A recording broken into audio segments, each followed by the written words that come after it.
Hello again, just another quick video where we are going to be seeing how to determine a potential price bias change, meaning, well, when we may see a turning point from an uptrend into a downtrend or from a downtrend into an uptrend.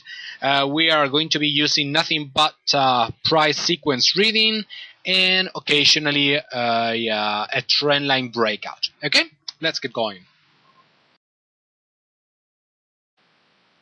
So we are looking into the sterling pound against the American dollar, this time around on the 4-hour time frame. As I said before, I'm going to be using different time frames on different videos, so you guys see that well, these principles work on every single time frame, okay? And currency pair, obviously. We are right now, well, looking into an uptrending chart. It's rather obvious. If we take a look at the individual swing lows and swing highs, we are certainly scoring higher swing lows, higher swing highs, all the way through this chart until there. Right there, we break the sequence all the way from the beginning of this chart. As we move forward, we've been scoring higher swing lows and higher swing highs. The price sequence has not been broken until this point here, where we score actually instead of continue scoring higher highs, well, instead we've made a lower swing high. So therefore, the price sequence is broken. Moreover, we break the previous swing low. So effectively, this uptrend is broken from a technical point of view, from a technical analysis point of view, and therefore we should be looking for long trades no longer. Once we get this lower swing high there, and we break the low, the previous swing low, the previous highest low in this uptrend, which was right there. Once price breaks to the downside, we should be looking for for long entries no more, and potentially we should begin searching for short entries now. Now, the confirmation in order to begin searching for short entries usually comes in the shape of a trendline breakout. Okay, this is the ongoing trend line. In this trend, that's the outer trend line. You always want to draw your outer trend line. Okay, this trend line comes from, or you can get this trend line by linking different support points with a straight line. The more touches the trend line has, the better. That's a rather universal technical analysis rule. The more times a trend line has been respected, the more significant, let's say, that trend line is, and therefore, obviously, the more significant the breakout of that trend line will become eventually whenever that trend line is broken. Okay, so we've seen how price is now scoring lower swing highs, lower swing lows. The confirmation comes in the shape of a trend line breakout. Okay, do you see that?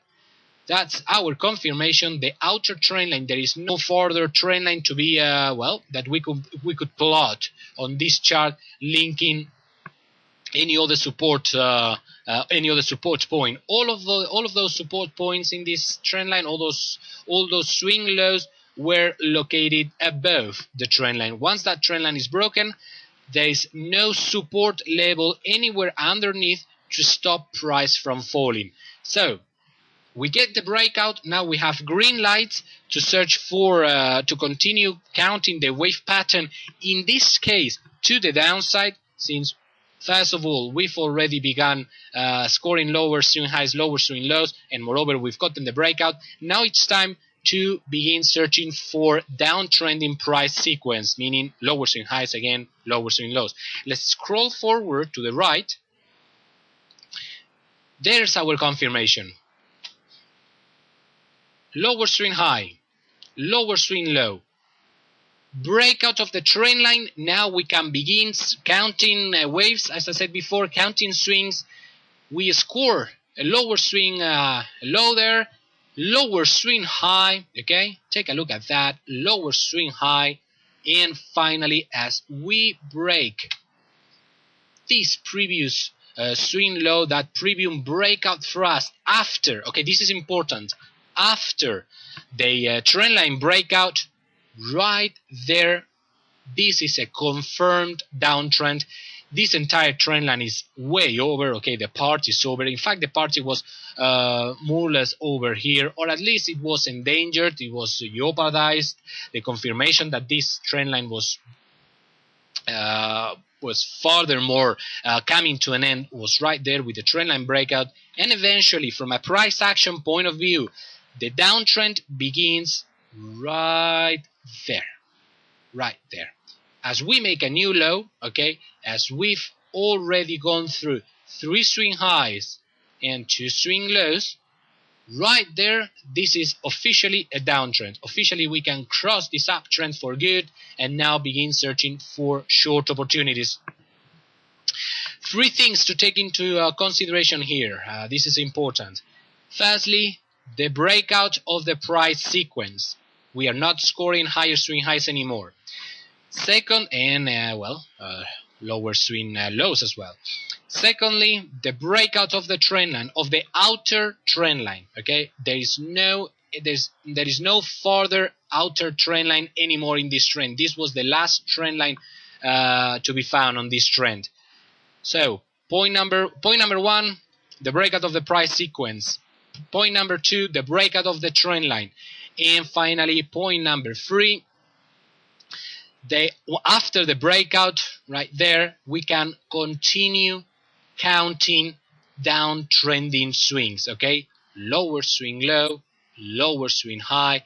Once this lower swing low is confirmed at this precise point, from this price level, 148.85, right there, at this precise time, somewhere in the 18th of December, somewhere in the evening, at this precise point, we are downtrending. The sterling pound against the American dollar in the 4 hours time frame is downtrending from that point onward until price action tells us otherwise. So let's keep on scrolling.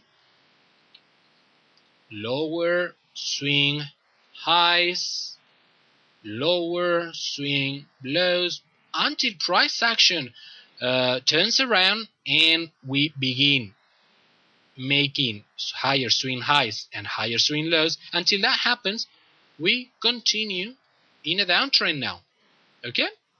Lower swing highs, lower swing lows. Let's keep on scrolling. Things don't quite look good anymore in this downtrend, do they? Take a look at the right end of my chart. First of all, we kind of break the sequence as far as scoring lower swing lows. In fact, the last swing low could not take out the previous one, could not score a lower swing low anymore. And moreover, the next one up is a higher swing low. So we are effectively in a problematic area. Moreover, as far as the swing highs goes, we do have a lower swing high there, but then we score a lower swing high again. So once again, price is in a congestion, in a triangular formation, and therefore what we are to do as traders is mark the boundaries of the problematic area. We know that as long as price doesn't show its true colors, as long as price doesn't break free of this problematic area, we don't want to be involved anymore. We've been searching for short opportunities all the way in this part of the trade until here, when the price sequence is broken with that lower swing high but a higher swing low, effectively again a triangular formation, and therefore we mark the sideways price action channel, okay, the outer boundaries, until those boundaries give way. First this one, either this one or this one, we will not be, or we should not be taking any further trade in this trend.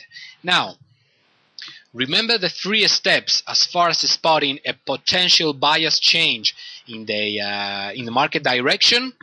First of all, we had to have the price sequence broken, which we just found there with that higher swing low. Okay. First of all, we've marked our. Actually, let me mark it with straight lines, just to make sure we get the right level. Just give me a second. Oops.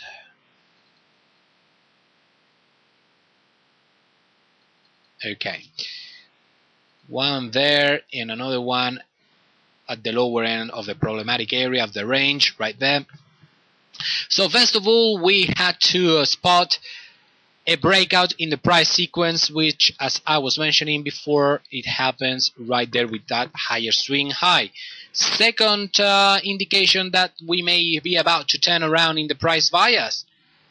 You draw the outer trend line from the very beginning of the trend.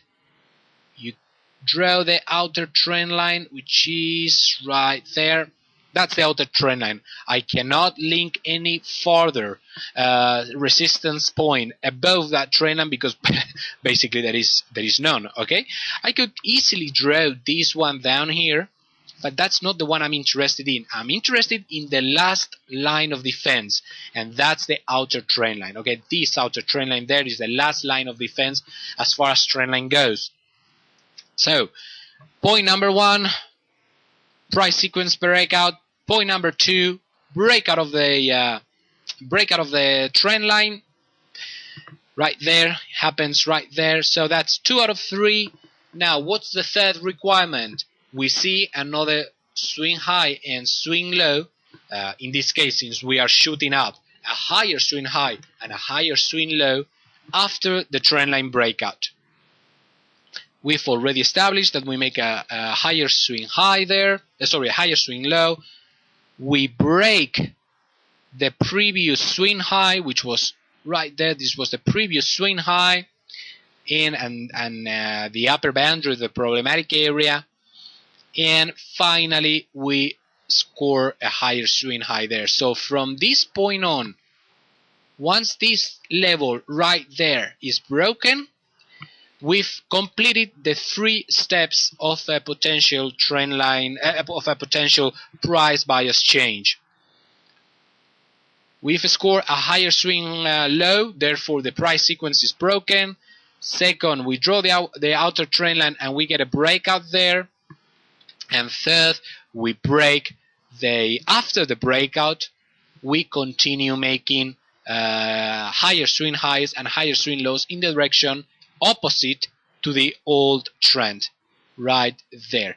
Okay, once we peep above the previous swing high right there, we are officially in an uptrend, and therefore this former downtrend is broken, as I said before, at this precise level, which is around the 148.50 and around the 6th of January. From that point on, the sterling pound against the American dollar in the 4 hours time frame is uptrending, and therefore from that point on we will be searching for long entries. In fact, if I keep on scrolling forward, well, we can see that price continues to make higher swing highs and higher swing lows. So we have indeed switched from a downtrend into an uptrend, and we were able to spot that price change, that price bias change right there. Okay, that was our turning point. That was, from a technical analysis point of view, the confirmation level that this downtrend was over.